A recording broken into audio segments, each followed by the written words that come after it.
اس میں کوئی شک نہیں کہ وہ ظلم کرنے والوں کو پسند نہیں فرماتا۔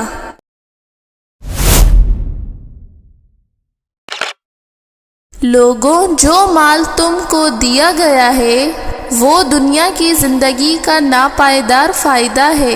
جو کچھ اللہ کے یہاں ہے اور وہ بہتر اور باقی رہنے والا ہے، یعنی ان لوگوں پر جو اپنے پروردگار پر ایمان لائے اور اپنے پروردگار پر بھروسہ رکھتے ہیں، اور جو بڑے بڑے گناہوں اور بے حیائی کے کاموں سے پرہیز کرتے ہیں، اور جب غصہ آتا ہے تو معاف کر دیتے ہیں، اور جو اپنے پروردگار کا فرمان قبول کرتے ہیں اور نماز پڑھتے ہیں اور اپنے کام آپس کے مشورے سے کرتے ہیں، اور جو مال ہم نے ان کو عطا فرمایا ہے ان میں سے خرچ کرتے ہیں، اور جو ایسے ہیں کہ جب ان پر ظلم و زیادتی ہو تو مناسب طریقے سے بدلہ بھی لیتے ہیں۔ برائی کا بدلہ تو اسی طرح کی برائی ہے، مگر جو درگزر کرے اور معاملے کو درست کر دے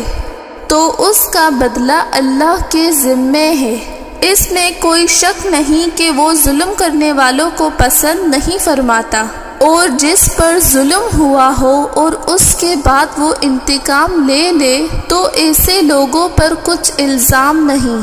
الزام تو ان لوگوں پر ہے جو لوگوں پر ظلم کرتے ہیں اور ملک میں ناحق فساد پھیلاتے ہیں۔ یہی لوگ ہیں جن کو تکلیف دینے والا عذاب ہوگا، اور جو صبر کرے اور قصور کو معاف کر دے تو یہ بڑی ہمت کے کام ہے۔